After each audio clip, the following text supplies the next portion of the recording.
अभी तक मैंने आपको धनतेरस और नरक चतुर्दशी तक की सारी विधि विधान बताया किस तरह पूजा की जाती है और अब मैं आपको लक्ष्मी पूजन की विधि बता रही हूँ। लक्ष्मी पूजन हमेशा प्रदोष काल में ही करना चाहिए, तभी उसका लाभ मिलता है। लक्ष्मी पूजन हमेशा परिवार के सभी सदस्यों को एक साथ बैठकर करना चाहिए। लक्ष्मी पूजन हमेशा पूर्व की ओर मुंह करके करना चाहिए, कभी भी दक्षिण दिशा की ओर मुंह करके पूजा नहीं करनी चाहिए। दिवाली की सुबह घर की साफ सफाई करके रंगोली आदि बनाएं, हल्दी केसर कुमकुम से धार्मिक चिन्ह बनाएं, आम या पीपल के पत्तों से बंधन बार बनाकर इसे मुख्य द्वार पर लगाएं। पूजा की नई थाली जिसमें कौड़ियाँ, 7 तरह के अनाज, पंचमेवा, चावल, चंदन, रोली, आटे के दीपक, फल, कलावा, खील बतासे, दूर्वा, मिठाई, सभी देवताओं के पूजन के बाद कुछ महत्वपूर्ण भोग भी आपको निकालने हैं। ये बहुत ही ज़्यादा ज़रूरी है, तभी आपकी पूजा सफल होगी। इस दिन सबसे पहला भोग आप भगवान गणेश का लगाएंगे, माँ लक्ष्मी का लगाएंगे, उसके बाद कुलदेवी कुल देवता के लिए भोग निकालेंगे। इष्ट देवताओं को, पितृ देवताओं को, गुरु और माता पिता के लिए भोग अवश्य ही आपको थोड़ा थोड़ा कहीं पर प्लेट में निकाल कर रखना है। इसके अलावा एक भोग 8 साल से छोटी कन्या के लिए भी जरूर निकालें। भोग निकालने के बाद आपको ये भोग उन तक पहुंचाना भी है। अगर जो है नहीं, जैसे गुरु अगर आपके पास नहीं है, माता पिता आपके पास नहीं है, तो ये भोग आप उनके नाम से पक्षियों को भी दे सकते हैं। भोग में फल मेवा मिठाई कुछ भी ले सकते हैं। अगर आप इन सब के लिए पूरी श्रद्धा से भोग निकालते हैं तो आप देखिएगा कि यह दिवाली आपके लिए कितनी भाग्यशाली साबित होने वाली है। आपने शायद अभी तक इस तरह से पूजा नहीं की होगी। अगर आप इस विधि से पूजन करेंगे तो आपकी आने वाली पूरी साल सुखपूर्वक व्यतीत होगी। पूजा के बाद 11 आहुतियों से एक छोटा सा हवन करना है। हवन का मंत्र होगा ओम ऐं ह्रीं क्लीं नमश्चंडिकायै स्वाहा। इसके बाद घर के सभी सदस्य मिलकर मुख्य द्वार पर 7 अनाज के 11 ढेर लगाएंगे, यानी 7 तरह के अनाज लेंगे और 11 ढेर छोटे छोटे बनाएंगे और उनके ऊपर दीपक जलाएंगे। ढेर बहुत बड़े नहीं होने चाहिए, दीपक आ जाए बस उतना होना चाहिए। थोड़ी देर वहीं पर बैठकर सभी लोग माँ लक्ष्मी जी को घर में स्थायी निवास करने की प्रार्थना करेंगे। फिर चांदी की एक कटोरी में जरा सा दूध लेकर उसमें जल मिलाकर चंद्रमा का ध्यान करते हुए, क्योंकि उस दिन चांद तो निकलेगा नहीं, लेकिन उनका हमें ध्यान करना है और उसको ऊपर की तरफ ध्यान करेंगे और उसको फिर गमले में छोड़ देना है।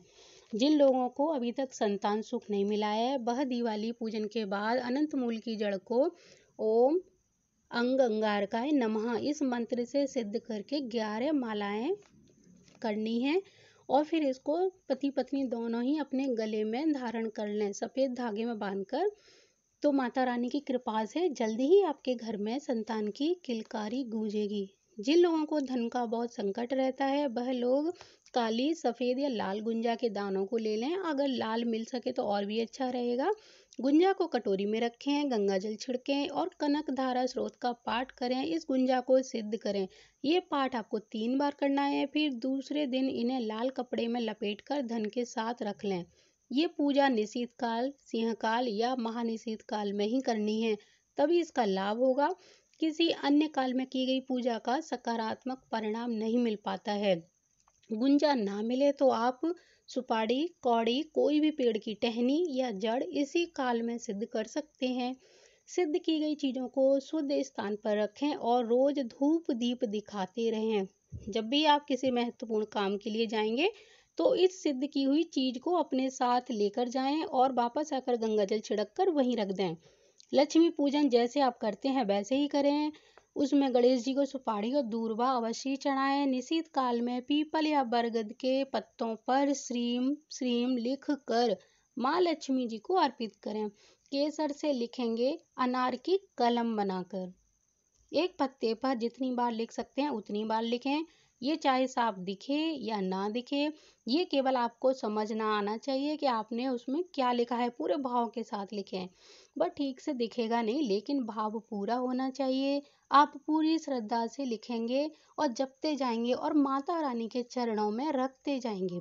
केसर न मिले तो हल्दी भी ले सकते हैं। दूसरे दिन आप इन पत्तों को किसी लाल कपड़े में बांधकर अपनी तिजोरी में रख लीजिए। इस उपाय से आर्थिक संकट दूर होने लगेंगे। दीपावली की रात को घर के हर कोने में दीपक जलाएं, सुगंधित खुशबू करें। पूरी पूजा में आपका पूरा भाव मायने रखता है।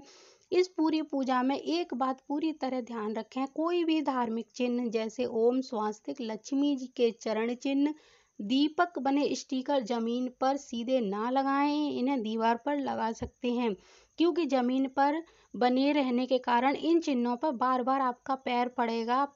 एक दिन तो आप छोड़ देंगे, लेकिन हर बार आप इन पे पैर रखकर ही निकलेंगे, जो नकारात्मक ऊर्जा उत्पन्न करने में बाद में ये उसका कारण बनेंगे।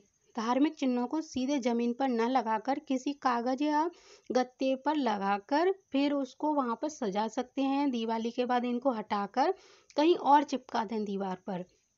इस बात का हमेशा ध्यान रखें कि माँ लक्ष्मी जी के चरण आप मुख्य द्वार पर भी अगर बनाना चाहते हैं तो आप क्या करें कि उनको फूल या पत्ते पहले नीचे लगा दें और उनके ऊपर लगाएं। रंगो थाली या कोई बर्तन ले लें, उसमें वो चित्र, आप अगर चरण चिन्ह बना रहे हैं वो लगा दें। रंगोली बना रहे हैं तो वो थाली या बर्तन में लगाएंगे तो उससे कोई नुकसान नहीं होगा। और रंगोली वगैरह जो आप बना रहे हैं वो फूलों से बनाएंगे तो बहुत ही ज़्यादा सकारात्मक ऊर्जा का संचार होगा। उसी प्रकार तोरण भी फूल और पत्तों से बनाते हैं और पूरे भाव के साथ बनाते हैं तो बहुत ही ज़्यादा लाभ मिलता है। लक्ष्मी पूजन के लिए एक चौकी पर लाल कपड़ा बिछा दें, वहां अनाजों से धार्मिक चिन्ह, स्वास्तिक वगैरह बनाएं। धनिये के ऊपर जल का लोटा रखें, कुछ मीठा रखना है। चावल सुपाड़ी जल के लोटे में डालें, उसके ऊपर कटोरी में चावल या गेहूं रखें। गेहूं की ढेरी पर दीपक जलाना है। एक बड़ा तेल का दीपक अलग रखकर जलाएं, उसमें एक सिक्का चांदी का जरूर डालें। घी का दीपक पूजन में जलेगा और जो बड़ा तेल का दीपक है वो सारी रात जलेगा। सुगंधित धूप जलाएं। लक्ष्मी गणेश जी की मूर्ति की स्थापना चौकी पर करें। चौकी पर ही आप अपने गहने हैं, कुछ जो महंगी ज्वेलरी है वो रखना चाहते हैं तो माँ के सामने रख दें, वो अभिमंत्रित हो जाएगी। और फिर पढ़ने वाले जो आपके घर में बच्चे हैं उनके कलम भी वहाँ पर रख सकते हैं। कमल का फूल अगर मिल जाए तो और अच्छा है, उसे भी माँ लक्ष्मी को अर्पित करें। गुलाब जल और केवड़े का छिड़काव पूरे घर में गायत्री मंत्र पढ़ते हुए करें। फिर माँ लक्ष्मी गणेश जी के साथ सभी देवी देवताओं की पूजा करें। कुल देवी के नाम का दीपक अवश्य ही जलाएं और मन ही मन उनका स्मरण करें। माना कि पूजन आप यहाँ पे कर रहे हैं, आपके पास कुल देवी का जानकारी नहीं है, कहाँ है, कोई तस्वीर नहीं है, तो आप उनको मानसिक रूप से अपनी आंखों में उनका जो ध्यान है वो करिए और फिर उनके नाम का दीपक जलाइए। उनकी भी पूजा मानसिक रूप से करिए। जिन्हें पता भी नहीं है कुल देवी कुल देवता कौन है, वह इसी तरीके से पूजा करें। फल, मेवा, मिठाई सभी चीज़ों का भोग लगाएं, आरती करें। सभी लोग मिलकर एक छोटा सा हवन करेंगे जब सारी पूजा हो जाएगी। पूजन सामग्री में जो भी कमी हो जाए ये तो चलेगा भी, लेकिन पूजा के जो श्रद्धा है वो कम नहीं होनी चाहिए। चाहे आपकी सामग्री कम हो जाए, यहाँ भाव ही हमारा भविष्य तय करता है। अब हम बताते हैं धन की पोटली किस तरह बनानी है इस दिन आपको।